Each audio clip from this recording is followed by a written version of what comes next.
श्री शिवाय नमस्तुभ्यम का मतलब तो प्रणाम करना होता है। कल किसी बहन जी ने, हमारी बहन ने कल पत्र लिखा,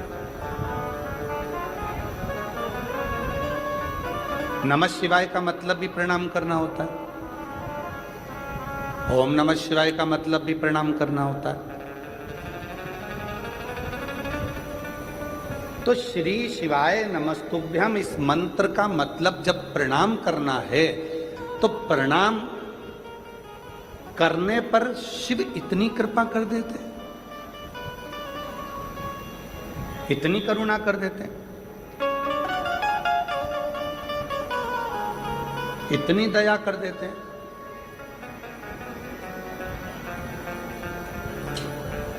देखिए, कल भी कुछ माताओं ने पत्र लिखा था, हम व्यासपीठ से बोलते नहीं हैं। आज फिर हम निवेदन कर रहे हैं कि जितने भी सामान बेचने वाले हैं, कुरकुरा, मीठा कुछ या कोई भी सामान आप लोग बेचने वाले हैं, वो पंडाल के बाहर जाकर सामान बेचिए। लोग कथा सुनने के लिए आते हैं, उनके बीच बीच में आप लोग निकलते हो, डिस्टर्ब करते हो, और वो लोग बार बार पत्र में लिख कर भेजते हैं। और जितने भी आसपास में लोग बैठे हैं, अगर कोई सामान बेचने वाला आपके पास आता है तो उसके पांव पड़कर उसको बाहर निकाल दें कि आप बाहर जाकर बैठो, हमें 2.5 घंटे की कथा मिलती है, उसको हमें सुख से सुनने दो, प्रेम से सुनने दो।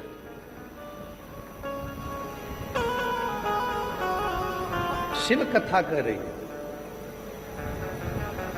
भगवान शंकर का चरित्र कह रहा, शिव पुराण कह रही है।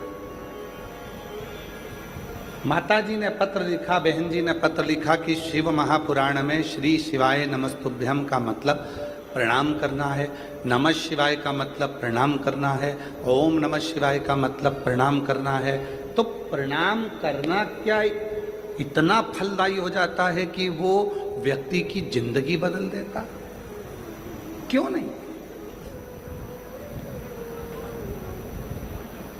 शिव कथा में भगवान शंकर पार्वती जी से कहते हैं, पार्वती प्रणाम परिणाम को बदल देता। किसी से झगड़ा हुआ, खूब लड़ाई हुई, झगड़ा हो गया, खूब झगड़ा हो गया। झगड़ा होने के बाद एक दूसरे को मारने के लिए खड़े हो गए, और उतने में ही किसी दोनों के बीच में एक पार्टी अगर हाथ जोड़कर खड़ी हो जाए और प्रणाम कर ले, तो दूसरे का हिम्मत नहीं है कि वो डंडा उठा ले, कि तलवार उठा ले। तुम प्रणाम करोगे और परिणाम बदल जाएगा, वो फिर लड़ाई, विवाद, क्लेश समाप्त होगा।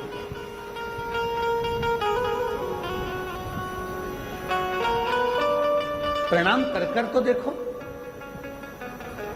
शिव महापुराण में वर्णन आता है कि श्री शिवाय नमस्तुभ्यम जो 11 बार उच्चारण करता है, 11 बार उच्चारण करना मतलब किसी को गुस्सा आ गया, क्रोध आ गया, कोई चिड़चिड़ा हो गया, और तुम हाथ जोड़ जोड़ कर उसको 11 बार प्रणाम कर रहे हो, प्रणाम करती हूँ आपको, नमन करती हूँ आपको, दंडवत करती हूँ आपको, क्षमा करिएगा, प्रणाम करती हूँ आपको। बस 11 बार आपने जैसे ही कितना भी क्रोध है, कितनी भी चिड़चिड़ प्रवृत्ति है, कितना भी क्लेश मचा है, आपने अगर प्रणाम कर लिया तो परिणाम बदल गया, निर्णय बदल गया। प्रणाम परिणाम को बदलता।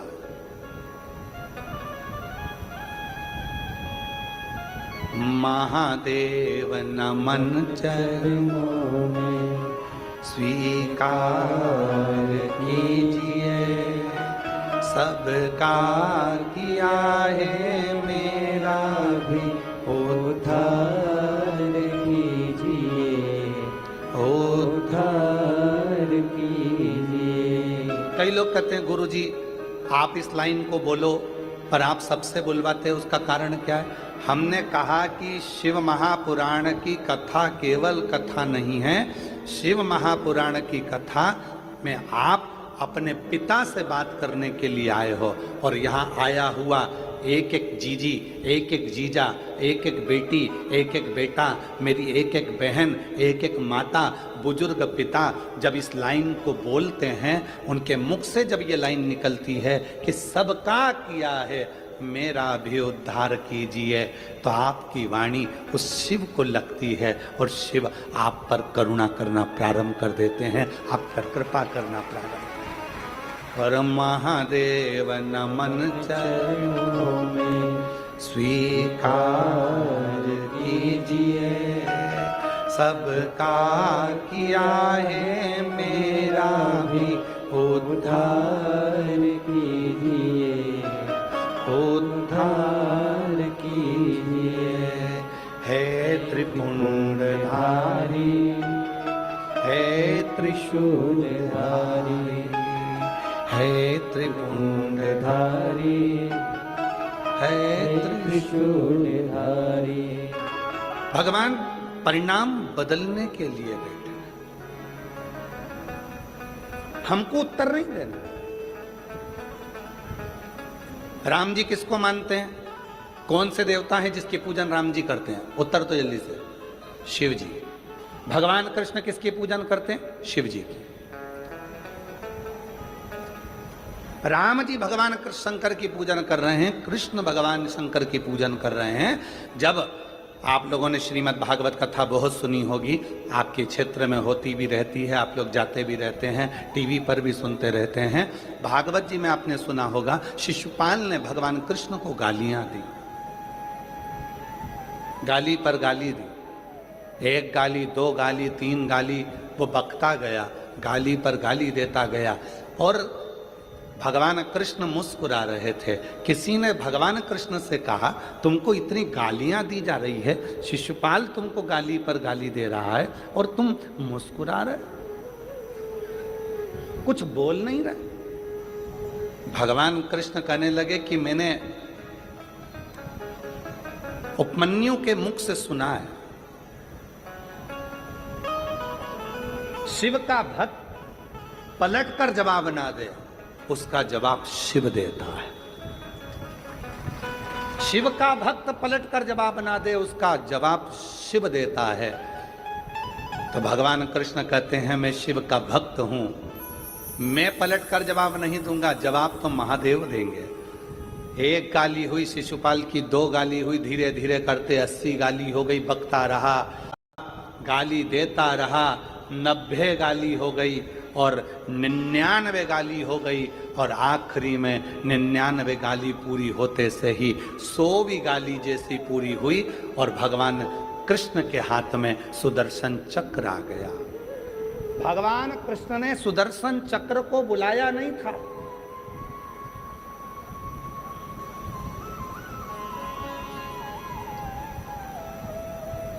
इतनी बड़ी सभा लगी है, उस सभा में भगवान सुदर्शन चक्र उठाएंगे क्या मारने के लिए? भगवान कृष्ण ने सुदर्शन चक्र को बुलाया नहीं था, पर भगवान कृष्ण के हाथ में सुदर्शन चक्र आ गया और वो सुदर्शन चक्र छूटा और शिशुपाल का शीश कट गया। सारे लोगों ने कहा कि भगवान कृष्ण ने शिशुपाल का शीश काट दिया, और भगवान कृष्ण के मुख से निकलता रहा, मैंने शीश नहीं काटा, ये सुदर्शन चक्र मेरा है ही नहीं। जब भगवान नारायण ने अपना एक नेत्र भगवान शिव को दिया था, तब भगवान शंकर त्रिनेत्रधारी हो गए थे और भगवान शंकर इतने प्रसन्न हो गए थे कि उन्होंने अपना सुदर्शन चक्र भगवान नारायण को दे दिया था। शिवजी त्रिनेत्रधारी हो गए और भगवान विष्णु सुदर्शन चक्रधारी हो गए। तो भगवान कृष्ण कहते हैं, ये चक्र मैंने नहीं उठाया, ये चक्र तो मेरी उंगली पर अपने आप आ गया, ये चक्र भी मेरा नहीं है और मारने वाला भी मैं नहीं हूं। तो किसी ने पूछा, फिर शिशुपाल को मारा किसने है? तो भगवान कृष्ण कहते हैं कि भगवान शंकर का मैं भक्त हूं और अपने भक्त का अपमान शिव कभी सहता नहीं है, इसलिए उसी ने मारा।